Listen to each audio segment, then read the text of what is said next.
श्री राधे। श्री राधे जी। मैं हमेशा आपको लाइव जब भी आप आते हो मैं हमेशा सोचती हूँ कभी ना कभी तो मैं एक दिन आपसे बात करूँ। जी बताइए। मैं ना एमपी से हूँ, वैसे मैं अभी राजस्थान में भीलवाड़ा के पास छोटा सा टाउन है, वहां से हूँ।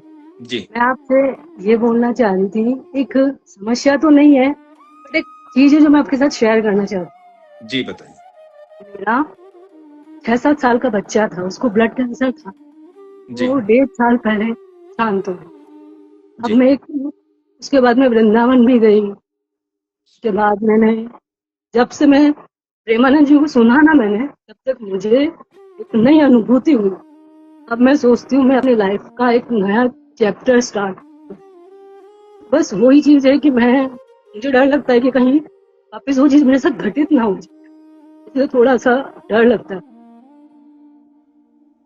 बच्चे को खोने के बाद बड़ा फील होता है कि यार क्या कभी वापस तो नहीं हो। कुछ घटित नहीं होगा वापस, निश्चिंत हो जाइए। बिल्कुल बिल्कुल आप अपनी जिंदगी को बिल्कुल प्लान कीजिए, कुछ ऐसा घटित नहीं होगा जीवन में दोबारा। निश्चिंत हो जाइए, आप ईश्वर पर भरोसा रखिए। क्या होता है देखिए, हमें नहीं पता कि हम इस धरती पर कितने समय के लिए, कौन कब आ रहा है और कौन कब जाने वाला है, किसी को नहीं पता।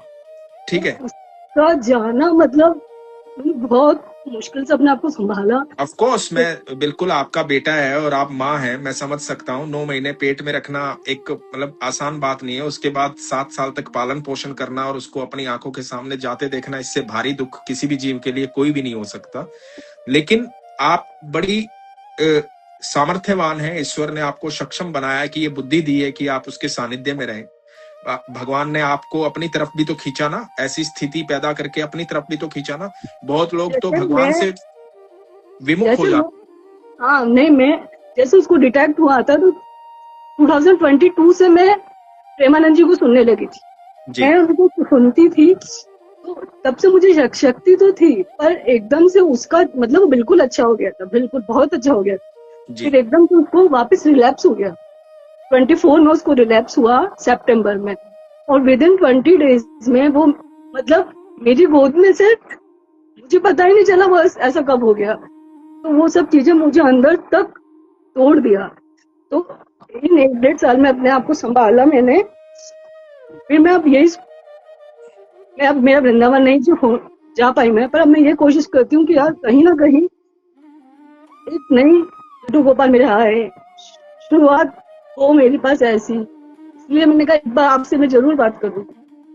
बिल्कुल। आप देखिए, मैं आपको कुछ पॉजिटिव चीजें बताता हूँ। एक घटना जो घटित हुई वो तो ठीक है, वो तो किसी के हाथ में नहीं है ना, वो तो ईश्वर के ही हाथ में है। पर मैं तो सोचती हूँ कि यार ये सब मेरे साथ क्यों। हाँ मतलब मैं 32-34 ईयर्स की हूँ, तो मुझे ऐसा नहीं लगता कि मैंने कभी किसी के साथ गलत किया हो या मेरे हस्बैंड ने गलत किया हो। 10 ईयर्स हो गए मेरी शादी को, और मैं भी गवर्नमेंट टीचर हूँ, पर ना मैंने स्कूल में या मेरे कभी ऐसा मुझे याद नहीं है कि कभी मैं इतना गलत हुई जो मेरे साथ इतना गलत हो गया। कुछ लोग मुझे इस चीज को ऐसा बोलते हैं, यार ये लोग भुगत रहे, मतलब ऐसा है कि नहीं मेरी फैमिली में ऐसा है। सर एक और चीज, मेरी फैमिली में ऐसा है कि जैसे मेरे जेठ जी हैं और मेरे हस्बैंड तो हैं, उनके भी बॉयज नहीं है, मेरे भी बाबू ऐसे शांत हो। तो ये सब चीजें लोगों को ऐसा लगता है कि यार कहीं ना कहीं ये सब चीजें, ये चीज ऐसा है, तो वो चीज मुझे बड़ा हर्ट करती है। कोई भी मतलब मेरे फेस पे ये कह देता है कि यार मतलब यार ये लोग भुगत रहे हैं, तो ये चीज मुझे बड़ा हर्ट करती है। अच्छा, अब शांति से सुनिए। आपका सारा बात मैंने समझी, सुनी। आप बड़े शांति से सुनिए। देखिए, पहले तो एक आत्मा ईश्वर ने आपके पास भेजी जिसकी 7 साल आपको सेवा करनी थी। तो आप ईश्वर के नजरिए से देखिए कि भगवान ने आपको इतना सक्षम समझा, इतना हिम्मत वाला समझा कि आपको एक आत्मा सौंपी जिसका 7 साल का ही सफर था इस धरती पर। तो तो एक मिनट पहले सुनिए आप, ठीक है। तो 7 साल आपने उसकी सेवा की, उसके बाद वो आत्मा यहां से धरती से चली गई, ठीक है। उसके बाद आप एक दूसरी बात समझिए कि भगवान ने आपको इतना भी सक्षम रखा कि आप भगवान से विमुख नहीं हुए ऐसी परिस्थिति में। नहीं तो कोई भी माँ, कोई भी पिता वो दिल तोड़ देता है और उसका भगवान पे से विश्वास उठ जाता है और वो कहता है कि भगवान है ही नहीं। जब इतना ऐसा कर देता है तो भगवान से विमुख हो जाता है, झगड़ा कर लेता है, बात भी नहीं करता है, मंदिर भी नहीं जाता है। लेकिन भगवान सर ने मेरे आपको साथ विमुख भी नहीं हुआ। होने दिया, हाँ सर, हिम्मत थी मेरे में। है ना? सर क्योंकि उस भगवान ने स्थिति में आपको देखा था इतना ना। सक्षम बनाया है, भगवान ने आपको विमुख भी नहीं होने दिया। अब मैं आपको एक परिस्थिति बताता हूं, आप सोचिए। अभिमन्यु युद्ध के मैदान में मारा गया था और अर्जुन भी उसी युद्ध के मैदान में था, और अर्जुन बहुत सक्षम था। और अर्जुन को यह भी पता लगा कि मेरे बेटे को घेर करके मारा गया है। अभिमन्यु भी बहुत यंग था, बच्चा ही था वो, है ना?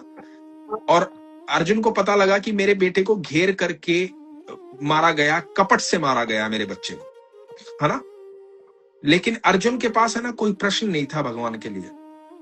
अर्जुन ये सोच रहा था कि मेरे प्रभु जो कर रहे हैं ना, वो सब वही कर रहे हैं, जो कर रहे हैं ठीक है, मैं समर्पण भाव में हूं। अर्जुन संपूर्ण समर्पण भाव में था। आप यकीन मानना, ये भी तो हो सकता है ना कि वो आत्मा जो शरीर लेके आई थी वो सिर्फ 7 साल जीवित रहना था।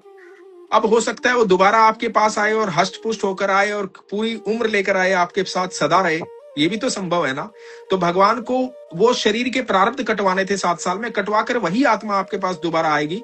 निश्चिंत रहिए, क्योंकि वो आत्मा जाएगी कहां? अपने मातृ प्रेम में वो भी तो आएगी ना आपके पास। तो आप बिल्कुल निश्चिंत रहिए, हिम्मत रखिए, संपूर्ण विश्वास रखिए अपना, क्योंकि आप भाग्यशाली हैं। आप ईश्वर से प्रेम करते हैं, ईश्वर आपसे प्रेम करते हैं, इसलिए आपको विमुख नहीं होने दिया उन्होंने। नहीं तो विद्रोह मन में आ जाता है कि मतलब ये लगता है कि नहीं यार, भगवान ने मेरे साथ इतना किया तो भगवान तो है ही नहीं। तो लेकिन वो मन में भाव नहीं आया। आप अभी भी उनके सानिध्य में, तो आपको प्रेम करते हैं वो, इसलिए आप उनके सानिध्य में। तो निश्चिंत रहिए, आप देखना, आप बिल्कुल बेडर होकर के, बेखौफ होकर के, निश्चिंत होकर के आप अपने जीवन को प्लान कीजिए और दोबारा ऐसा घटित नहीं हो। ठीक है सर, थैंक यू। फिर वापस बात करूंगी मैं आपसे।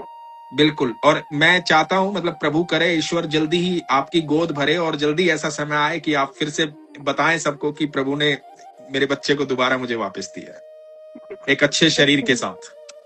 बिल्कुल सर, ठीक है, धन्यवाद, बहुत बहुत धन्यवाद। ये बात थी, मुझे आपसे बात करनी थी। बहुत बहुत धन्यवाद आपका। ख्याल रखिए अपना। हरे कृष्ण। हरे कृष्ण।